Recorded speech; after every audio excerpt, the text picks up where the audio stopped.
Welcome to Real Talk, where we highlight neighborhood heroes, establish bonds within the community. And today we got Tariq, cinematic master.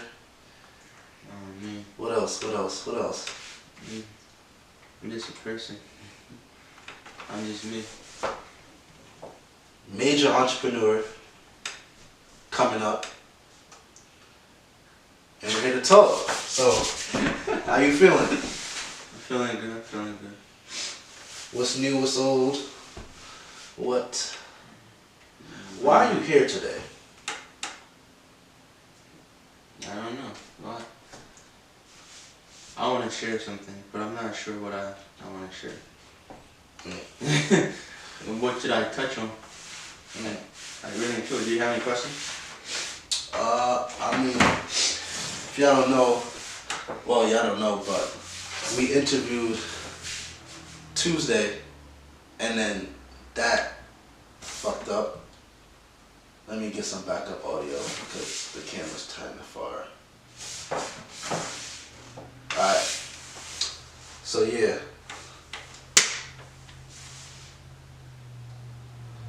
I don't know, man. I guess what new question I would say, just right off the bat, you got $50,000 and you have to get rid of it by the end of the night. How are you spending it? How are you investing it? What are you doing? $50,000. I don't.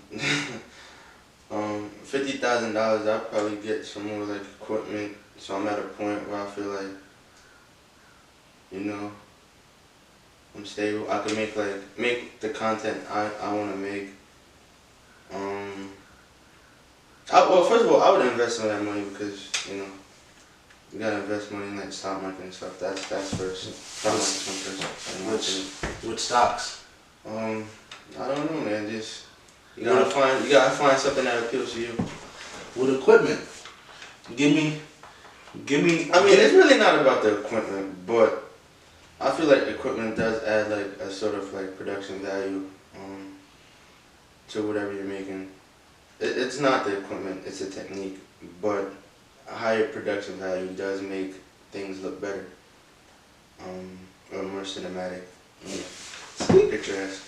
Touch on that. Just bringing quality as an entrepreneur, as a black businessman, like, cause some people just have a product and they're like, they're just trying to get $1 off.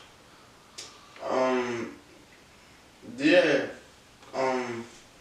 I'm not gonna. For a point in time, like I've always preferred film, videos over photography, and I've dabbled in photography, and I decided that it's really not for me. Like I prefer not to do photography. I'm not gonna lie.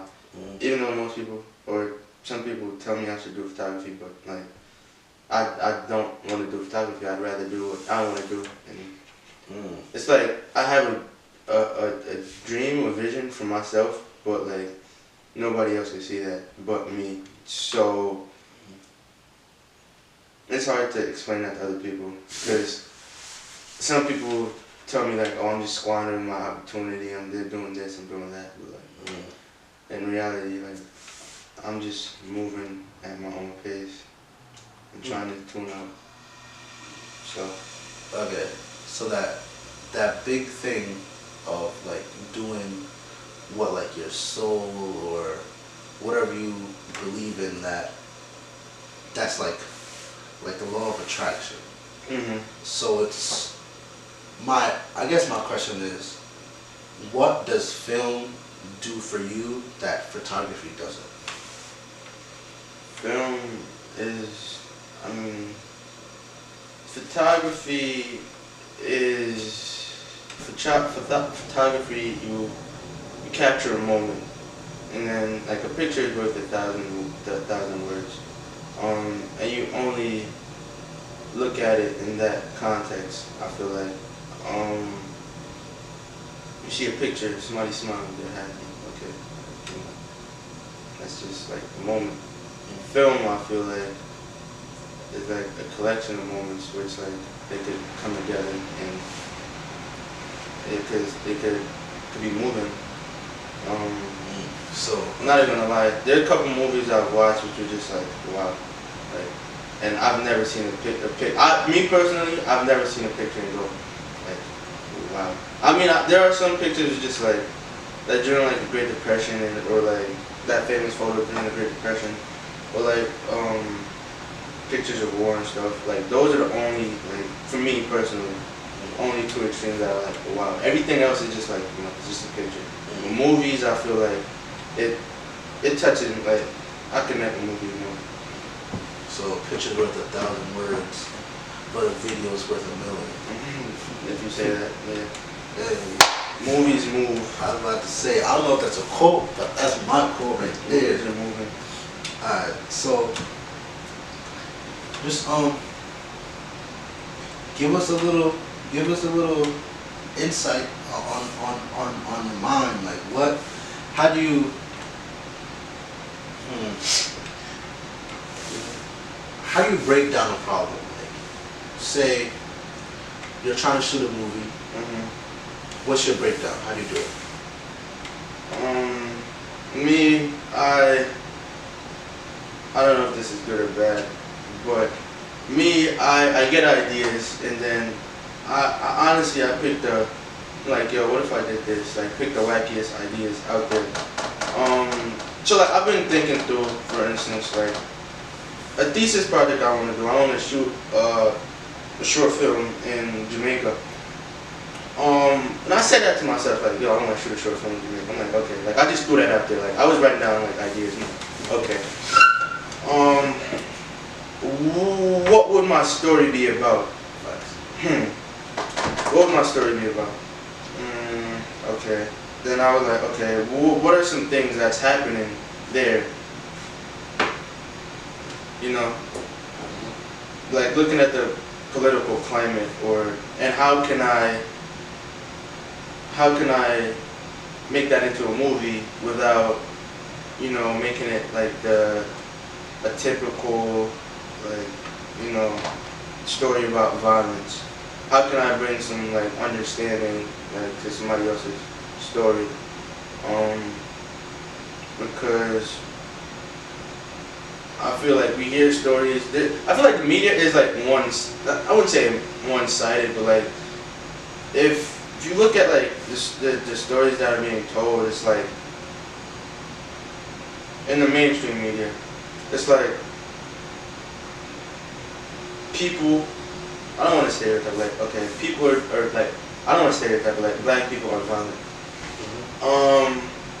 Okay, I get that everything is for entertainment. I really do. Entertainment is entertainment. But I feel like once you subvert or upset the status quo, I feel like that right there is success. Well, not success, but like, you know, it's something different. It's something completely different. I feel like, yeah, once you upset the status quo, there's something new. You present something new in front of people. iPhones were revolutionary. The internet was revolutionary. It changed the way we communicate with each other. Social media was revolutionary. It upset the way, like, you know what I mean? I don't know if I'm wording it correctly. So what is going to be the revolution for black people? I don't think that it'll necessarily be a revolution or like a revolution, but I feel like it's just telling a story from a different lens, from a different perspective. And I think that right there is the revolution, or it's just difference. I don't think that, you know, it's gonna be like, you know, it's just like a different story through a different perspective, from a different perspective. Yeah. Because like I was thinking like okay, Jamaica is like, people think of it like a tourist attraction. Right? you know, beaches and this and that. But like, what is Jamaica really like? You know, we see all these attractions, but what is Jamaica really like? When you think of Jamaica, you think of Bob Marley, you think of Lifestyle, you think of like these artists. Do you ever think about the people, like their lives? Probably not. Huh? It's all Brandon. I was actually talking to I think it was like a Uber driver or something, and then cause he's from Texas or something, but he was from some like far place, and he's like, oh, so I mean, he's like you go to the beach and shit, but like coming from Jamaica, it's like you know, there's the sandals, and then there's the gully, and then there's like the people in between, like the upstanding citizens, but also in the same thing here, because it's like, when you hear American, like what's an American, what's an American citizen, what's a Chinese citizen, what's a Bangladesh citizen. I feel like those are just like I feel like everything is a societal construct. When you really look and break it down, I don't want to get like too like. Alright. So big question.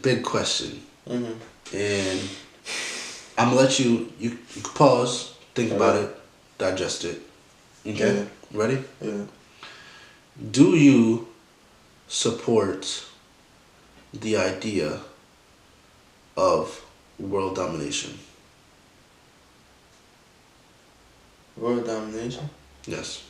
One ruler over everything. Everybody gets to keep their culture, and all governments are still the same, but there's this one Over. Yes. I don't think so. Why not? I don't think so. Because it's like I've been thinking about like, okay, it's gonna sound really okay. First of all, that's too many people, so you can't control that many people. No, it's like there's There's still just one ruler of the world. Yeah, like everybody has their government. And what does that one ruler would like just. If there's one person on the top, like that's how, like the haves and the have-nots. Like, there's one person on the top, so I feel like he would just screw everybody. It's like it's a Congress, but it's a Congress of the world. So like the United Nations in a sense. But like the United Nations can't do anything. Like they're like a country could well, correct me if I'm wrong, but a country could just leave or just not do anything but like if there's a government and there's that Congress of the world, that's. I feel like either way it's still no, because like everybody has their price. Everybody has their price. If somebody in the high up with a lot of money wants to influence those people, you just have to write them the whatever much money they want. But I feel like, okay, so after that, we would need no military. There'll be no need to fight against each other if we're all united. So right there, all the money that we spend on military can drastically go down. But think about it. Healthcare. Capitalism promotes competition. We can still compete. No, yes, but like, I feel like this is why I feel like because I'm thinking about everything. That's why I feel like I have to. So on one end you have capitalism. On the other hand you have like the people who are locked out by capitalism believe in communism, right? That everybody should be equal, which sounds really good in theory, but then the government's corrupt. The everybody's equal, but you just have that one dictator who controls everything. So you know what I mean? So how do you put balance to a dictator? How would you take the world domination like fixture? Because that's pretty much what the only thing that can fix our social problems is if we're all united, and that usually happens when it's under one person or one being or one set of laws. I feel like there's too many. Would you have like a representative from each nation? I feel like there's too many languages. There's too many cultures to like communicate. Like I feel like there's a communication barrier. I feel like there are ways to subvert that, but then I feel like some things would just get lost in translation. What do you mean?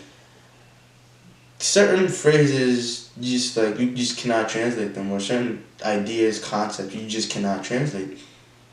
And my story is not your story. My truth is not your truth. What I believe affects me. You probably can't see that as in like an outside person.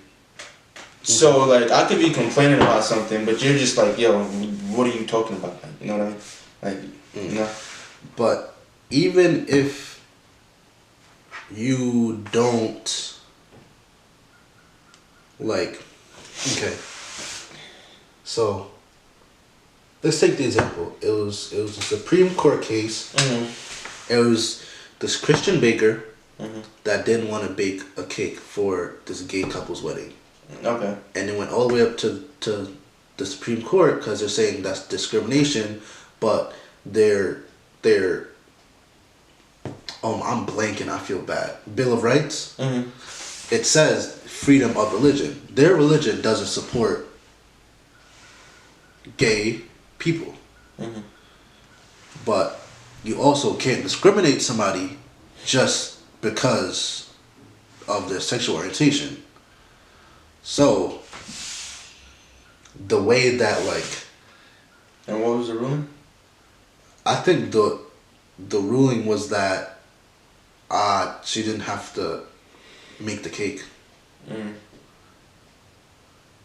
Yeah, just because it's not and it wasn't done with like malicious intent. So it's like, cause she offered to like bake them like she still would bake them a cake, but for their wedding. Like if you just wanted like a birthday cake, like she would do it, but because of the wedding, it wasn't like it went against her religion. So like then they ruled it. But just stuff like that, like you can still keep your integrity, but have that higher power that's like, okay, this is that, and we're gonna respect each other's. You know, it's like there's this. I watched it. Did you watch the Byron Allen interview on the Breakfast Club? My dad sent it to me, and it was just like, wow. So basically, he was trying to. He had like I don't know if I'm gonna explain the case correctly. So maybe this is just like for you. Maybe you probably don't put this in. But like basically, he was saying that okay, so he's this guy. He's a media executive, and he started his own like company, whatever.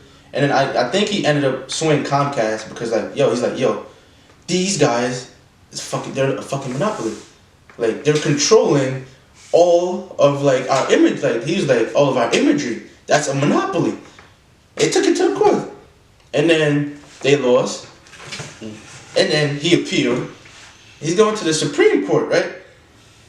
And then basically, I think Donald Trump Attorney General wrote like a thing in front of the Supreme Court trying to like bring back the civil rights of African Americans back to 1862.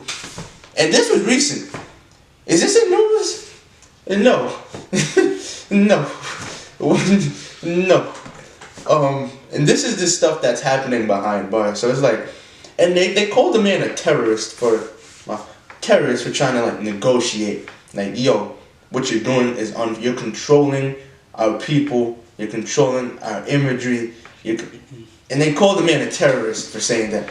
So I really wonder, like, is imbalance of races or inequity of races because of like economic purposes. If blacks are wealthy, does that take away from the majority? Is that why blacks are oppressed? That's really what I'm trying to, you know. If blacks are wealthy, does that take? I guess yes. If there's only a certain amount of money, so like you know, if black people were were more wealthy and like segregated like the, I feel like yes, that would, and I feel like.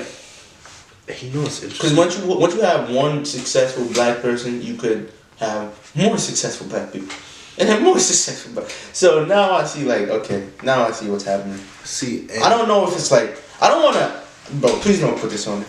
But like, don't put this on me, please. Speak it, bro. Speak. You gonna put it on me? Nah, bro. Don't put it on me, please. But like.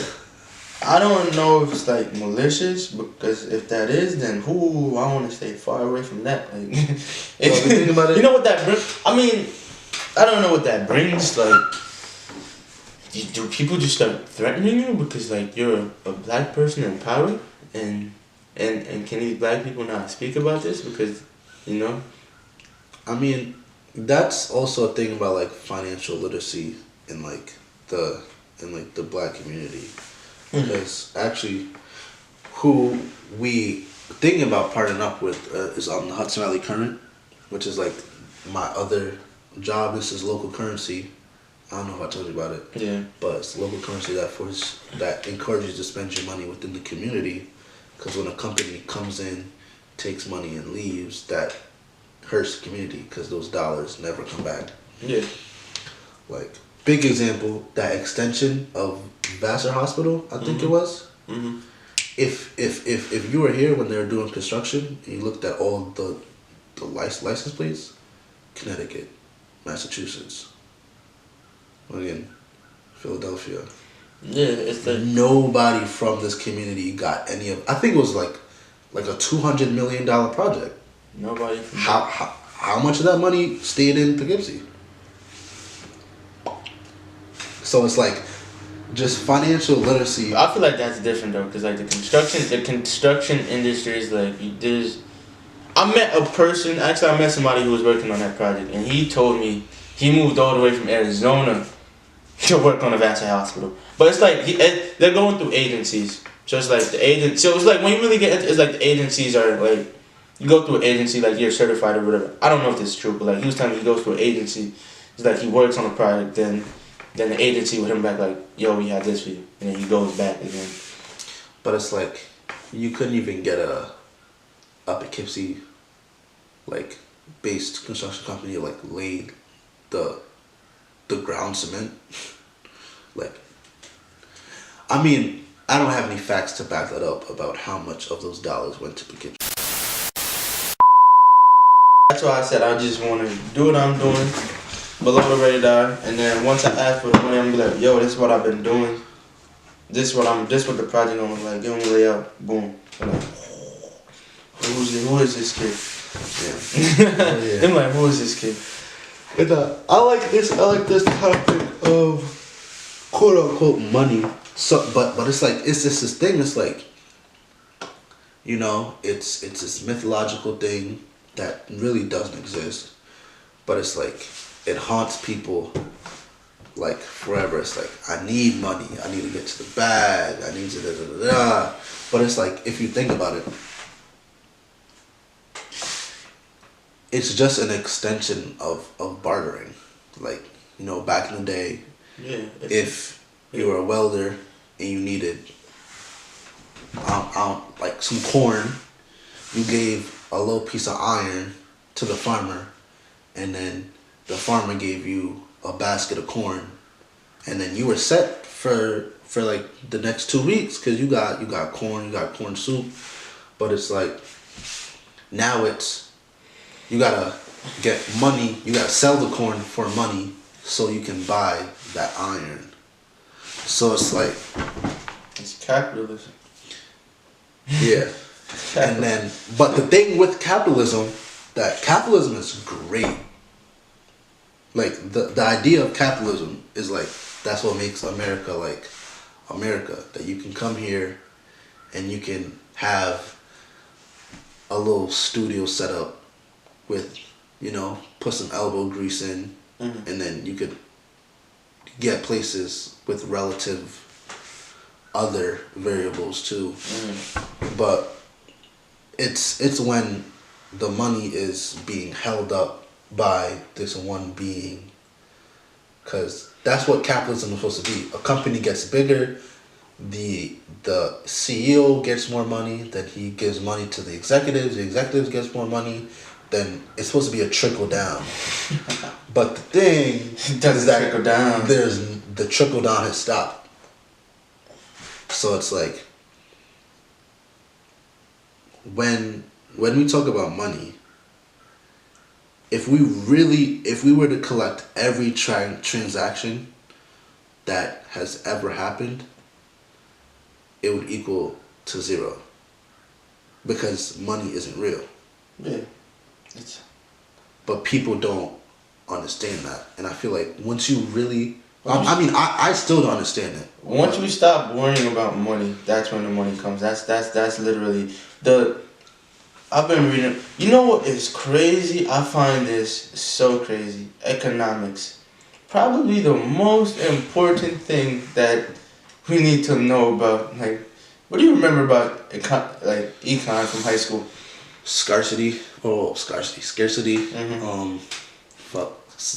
Supply and demand. They teach you a bare minimum, and I think that's for a reason. Most people that are in school aren't meant to. And actually, yeah, I think that's for a reason. I just think I've been reading about like scarcity, like the different classes, like the lowest class, unlike the ladder, the lowest person on the ladder is the person who's the proletariat, the person who sells his time for money. That's the lowest person on like the economic ladder. Middle class, lower class. Person who sells it. Yeah. And it's just so crazy because like you could be middle class just getting by, and then because you have like you make a certain amount of money, your financial aid is like you get no financial aid just because like you make this amount of money, but theoretically like you don't have that much money saved. You're just making that much. Your expenses, you're probably not like I guess it goes back to what you were saying, financial literacy. You probably never like thought about saving for college for your children. So when it is time for them to go to college for them, it's like whoa. Yeah, it's like whoa. This is the cost of college. Yeah. It's like these things like just. But then, always like even going back to taxes, even opening up a compound interest account when you're 16 or like your parents take you to open up an account. They take you to open up a bank account, a checking account, savings account, life insurance, something so simple like.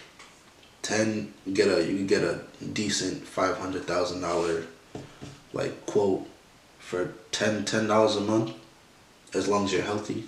You don't got any like crazy medical things, but it's like school's not gonna teach you that stuff because your first teachers are your parents.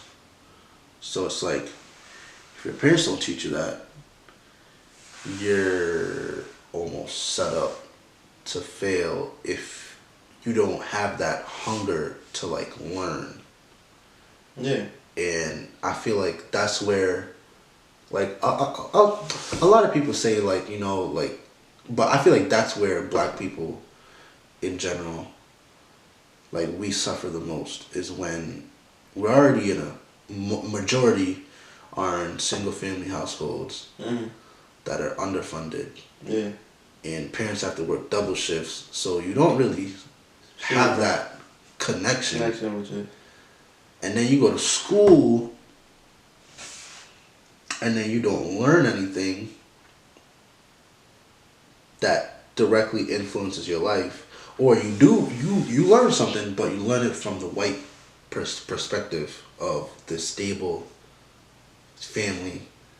Because in all reality, you're supposed to go home, and then your parents are supposed to review what you learned in school. Like, it was never supposed to be just learning in school. Yeah, because school, I really and truly feel that school, not everybody, like college, not everybody needs college, but education is important. That's education is important. School may not get you anywhere, but it's what you. I mean, people say it's not what you know. There's two sides to the story. You can have all this education and still not get anywhere, but that's the it's not what you know, it's who you know. Connections, networking. Your network is your net worth. That part too. I'm gonna get to that part. One thing, the education part, and that's one thing that I've noticed too. Like, when we say education, it's so tightly knit to school, but even in school, or when you're out of school, your education isn't done. Like, and I feel like that's what a lot of people don't understand. Yeah, that's where we fuck up at, is that we're in school and then we're like, okay, I'm gonna get a job with what I learned from school. But in all actuality, what really is gonna take us into a financially stable life is if we're constantly learning and constantly evolving. Because if you look at anybody that's made it, they're always reading, they're always learning, they're always going to seminars. Even if they're at the top of the tech industry, they're still gonna go to conferences. Like, they might just look like they're like doing interviews, but they're really scouting out. They're staying to the ground, because that's what brings you up. You have to be close to the ground to stand up, in a sense. This world is fickle. Like, it's always changing. You know, you have to. If you don't adapt, you're gonna get left behind. Now I see what they meant by like social Darwinism, survival of the fittest. I never really understood that concept, but you know, now I'm starting to see what they mean. Like, you have to learn, but I don't know. But the whole thing about capitalism, you have to understand that like not everybody can win, and that's just I feel like that's a lie. That's just depressing the way that is. Not everybody can win. How much who can't, because people aren't financially, don't put this in interview, but like, people aren't financially, huh? Hold on, don't say anything you don't want to interview.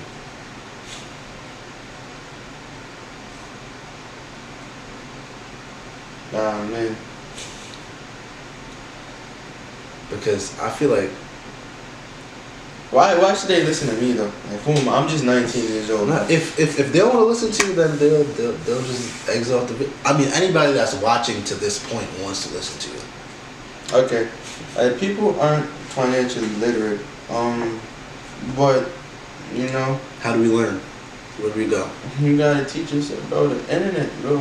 Everything you need to know is on the internet. I really and truly believe that. What can I do right now? What can somebody in the audience do right now, as soon as they click off of this interview? Read. Give us a few books. Just find whatever you want to learn about, or whatever you're interested in, and really and truly read. But then if it's something you have practice makes like perfect. So like if it's something that you need practice on, like, you know. But then if you want to learn out how to be like, I don't know, how to be a freelancer, you know, who are you gonna learn from? A successful freelancer. I mean, just reading won't give you, like, reading alone won't give you like, I'm gonna be like that. That alone won't give you whatever you need to be successful. But once you see how this person did it, that person did it, you know. Okay. And you just, you know, You try to find where you fit in. And my big question. yeah. Before you go off from the book route, how do you pick a good book? Is it just you read until you find something that you like, and you might pick up a few books that's like but how do you pick? I read Their Eyes Were Watching God, Zero Neil Houston. I read Langston Hughes poems. I don't think that alone, just reading that, is gonna give me success, but I feel like it's more to that. That's it. It's inspiration. They give you inspiration. You don't. What? No, what happened? What happened? So back to that. So you're basically saying before you can do anything as a black person, or just the route that you've taken, you almost have to self-repair before you could, like, you have to have that foundation before you can be an entrepreneur, before you can be a scientist, a doctor. Like, yeah, those books are fundamental to, like, you have to understand. I read The Souls of Black Folks by W.E.B. Du Bois. And it's like, when you're black, you have to look, it's like you're trapped in between two worlds, right? You look at yourself and you know how you are, but then you also have to think about like how white America perceives you. You might think you're being just like, and I find this a lot of people, like my teacher tells me I'm disrespectful. My teacher told me I'm disrespectful, but I was just having a conversation with her. About like, what? I don't even remember. Like, my professor called me disrespectful, but then I was like, I wasn't even intending for that. Like, me and her sat down, like, I wasn't even intending for that to be disrespectful, but then she sat and explained that, okay, you know, I know that you didn't mean that, but, you know, this is how it came across. I'm like, okay. So, it's like, you have to be self-aware. Like, you're black, yes. There's a lot of trauma in the community, things that people are going through. But people never sit and think about, like, why am I feeling this way? You know? For every emotions are part of, like, emotions have meaning. You know? For every emotion, there's a reason behind that emotion. And once you realize that, then, you know? Yeah. Like, a lot of people get angry, and it's like, okay, why am I angry? Is this situation even worth my anger? Are you angry because you having like different perspectives on like the same idea? Are you angry because you felt like that person disrespected you? Everything is in your mind. It really is. If you believe in yourself, then, you know. I don't know what I'll be, but, you know. My mom just said, just believe in yourself, just go to school. And I'm like, okay. And for me, that was my truth. I was just like, you know, they've always told me, just read. My dad told me, just read, go to school, go to college, you'll be okay. I'm like, and when I got to college, I was stressed because I didn't know what I'm going to do in life. Like, my first 2 years of college, I was like, I don't know what I'm gonna be. I'm just here. I don't even know. I didn't even plan to go to that school. I really didn't plan to go to that school. But like, what school is that? I go to NYU. I really and truly didn't even plan to go to NYU. But the opportunity was presented to me thanks to the Artifact Spark Media Project. Yes, sir. They really and truly helped me to get in, and you know, I always felt like there's a purpose behind, because I feel like nothing is a coincidence. So I was thinking, okay, like I'm here. Why am I here? Like for me, my mom always told me like respect. You have to respect people.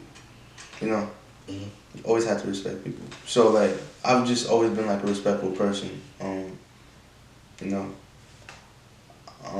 So for me, like the whole like race, I really didn't even want to touch on race because like, you know, it's complicated. How do you speak about race to people that probably don't even think it's a problem. How do you speak about things that people don't even? So I never even wanted to speak about anything, like, you know. But I'm like, yo, I'm in film, like, duh, like, there were people that came to my school, like, already, like, this is what I want to do, like, you know. Like guided, they were guided. I would say they're guided. Yeah. They were. I wasn't guided. Like, I was literally just placed there. I was thrown in the deep end, and now I'm figuring out how to swim. Yeah. and that's what they did to me. That's literally what they did to me. I'm like, okay, and now I see what this is all about. And then the other people had Michael Phelps teaching them since they were 2. Bro, I'm in one of my classes, and like, this kid, we were talking about like how we got into film. This kid was like, yo, I've always wanted to be a film director since I was in the 3rd grade. 3rd grade, this man wanted to be a film director. Me, I don't even watch television. I read books, and I'm in film school. Now, this is where I feel like I have to play catch up. How do I catch up all those years that these kids haven't? You know, obvious. I can't do it right away, but I feel like there's one step at a time. You know, and I feel like I was rushing. I was really rushing things. Like last semester, every movie set I was on, every movie set is trying to meet people. But then I realized, like, yo, slow down, slow your horses. Like, you will be okay. Yeah, it's also that thing of, you know, that you can never compare yourself to somebody else. You can only compare yourself to who you were yesterday. But if you're around like successful people, then like somebody from my school has a movie on Netflix. I mean, and it's also that aspect. Like, what? What am I doing wrong? But it's like, it's not about that.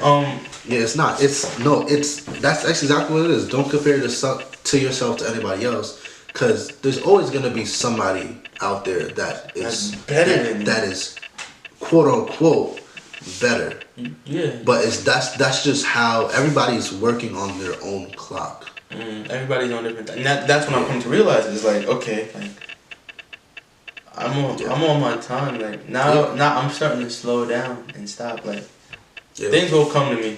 I don't even know if film is the end all be all, but what I can say is that art, expressing myself, has changed how I view the world. Film school has changed the way in which I will move, because everything we do, whether it's a project or something, they were like, okay, well, this is literally, I think, the most important thing that film school really taught me, right? Everything was, how did you prepare for this project? What went well? What could you have done better? Life skills. That's literally it. And I feel like if you're self-aware, you're good. And I really feel like, what am I missing? How can I improve? Once you do that, it's like, you know, and I feel like, I don't know if that's what school was supposed, like, that is